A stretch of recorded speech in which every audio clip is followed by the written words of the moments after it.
Hey, Roberto Monaco here with Influenceology. Today, I have a special guest, my brother, Garrett Gunderson. What's up, my bro? Your son said, "Is that really your brother?" Yes, my brother. Phoenix for you. Is she really your brother? Yeah, I know Garrett for many years.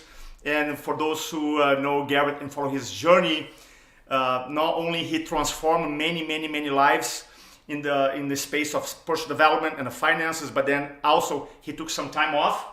Yep. And you went 2 years doing comedy.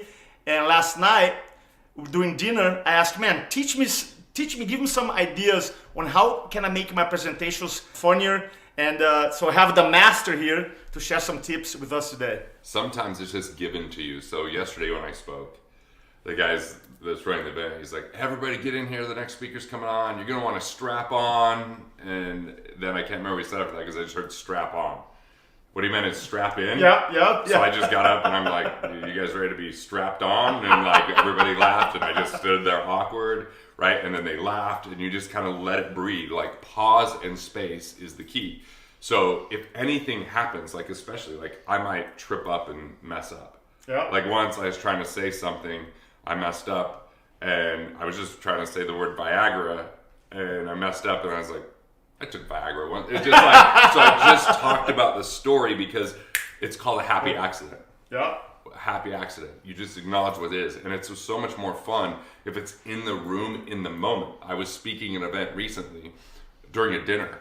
Waiters are going around. One waiter's talking loud. I'm like, oh, sir, don't worry. We'll wait for you. Let's just everybody pause. Let's hear what the order is. Is that what you want? You know, like you just acknowledge. If you pretend it's not happening, it gets tense and weird. Or like sometimes maybe you go to tell a joke and it doesn't land. I go, oh, I didn't know how much I had to teach today, but I have to teach you guys when it's a joke too. And then they laugh, right? You say, oh, that was meant to be funny. And then they laugh. You have a conversation with them.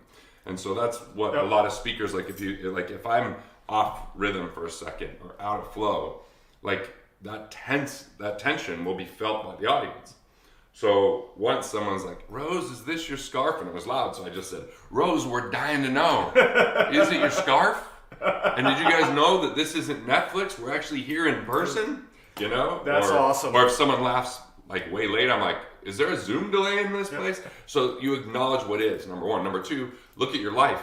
What's funny about your life and situations? Like maybe you're sharing a painful story, but then you can give a little release with like perspective later on. And you know, my friend Sean Stevenson used to always say, what's funny about this? So you could always ask that. I mean, if you have kids, you've got humor for days. Like my kids just say stuff like, Dad, do you have sex with Mom every night? Well, son, I certainly try. I didn't want to disappoint you. You know, but that's just the real story, and you kind of share that. So you could also look at like, what's a different angle, or what's something that's unexpected with this, or something's funny. What else is funny that you could take it further? I like to bring, you know, the funny in threes, right? Yeah. Like, oh, by the way, he shared this strategy, and maybe we recorded a different video, but he talks about just like when you use the power of three or the rule of three in speaking, he was sharing about how to stack 3 jokes. From least funny to the most funny, 1, 2, 3, and actually after explaining the strategy of applying integrating humor, he actually demonstrated several times, and then I could see the strategy. It was brilliant. One question I have for you though is this: a lot of people think, man, I have great content, I'm a great teacher, I don't have the funny gene, I'm not funny. So how would you tell people that? Well, look, I mean. Have you ever told a story and someone laughed? Have you ever, like, to me, let's say I didn't think I was funny, I was awkward. I could make fun of myself. Self-deprecation, if you feel awkward or you're not funny, like, you could make fun of yourself, and that's really endearing to people. Or again, tell real stories that happen, and just the recounting of the story is funny. And then, look, I could have said the first time you saw me speak, I'm not a very good speaker because I wasn't a good speaker, but eventually I learned to incorporate pause. Yeah. Eventually I learned how to not be so monotone and change the pacing. It's a skill that you could practice. It doesn't mean that you have to be a comedian. Yeah. But like what's great is when you're giving a speech, people aren't expecting you to be funny. Yes. So it's easier. It's easier and it's a release. And every time they laugh, it's like a reset. Like I just gave an hour and 45-minute speech. And the person that was wanting me back next year, that's the new president of the organization, was like, dude, we got to give you more time. I'm like, really? He's like, yeah, 20 minutes isn't enough. That's what comedy and humor can do. Make it feel like a shorter period of time. So observation, write down things. When you tell a story, it's funny. When you rewrite that, like, and I frame it in my talks, like, what are all my tax jokes? What are all my Wall Street jokes? What are all my insurance jokes? Like, so that when I'm in the middle of that story, my retirement jokes, I can just pull one little joke and add it in, get that reset. Love that. Like, that's a great strategy, because everybody can have the content into chunks. So for every chunk, you have a little joke. That's why you could put like 10 jazz musicians together and they can play together, even if it's the first time.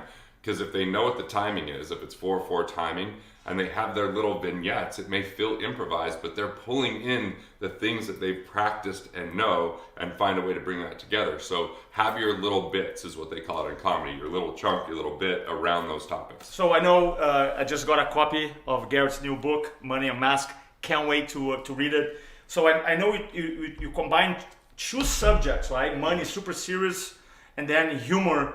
Why you make that connection?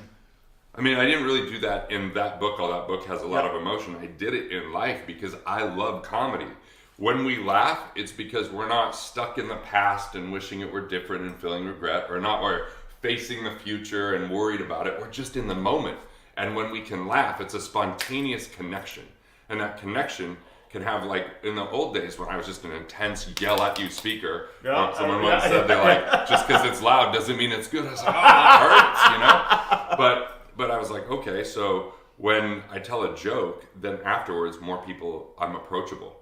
They want to talk with me. If I'm only intense, it was a bit intimidating, That's a great point. I love that. So it's like, and then, like, there's certain things I'll talk about, like, that are really personal. Like my wife saying, well, I don't think you're as funny as you think you are. I'm like, babe, people laugh all the time when I talk. She goes, you're making them money. They're being nice, right? And so, like, I'll tell that story, and then people are like, oh, tell your wife you're funny. You're like, I don't know. And I'm like, she knows I am, but she's also a harsh critic. So, like, they feel related to that, or they feel connected to that. So humor is that great reset, and we remember 3 times more when we laugh or when we're afraid. So I figure the news can scare people. Nice. And then I'll just make them laugh, and then they could learn when they laugh. And let's face it, only millions of people want to be educated. Only millions.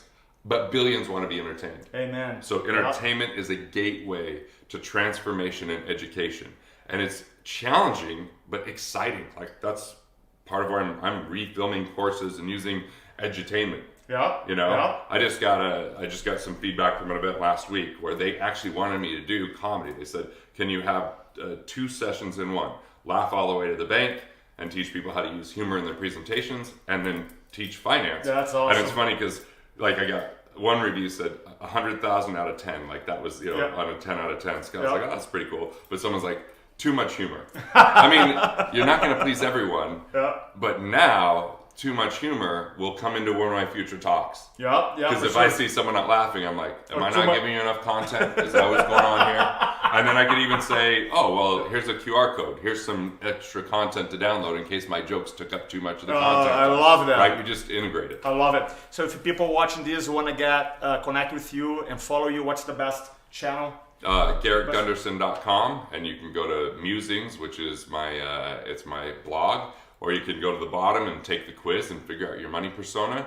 Or you can put /offer after my name and get 2 of my books on me. Nice. So I'll probably email you once a week, let you know the things that are going on, add some value to you, and maybe I even try to sell you something here or there. He will. All right. Much love, my bro. All right.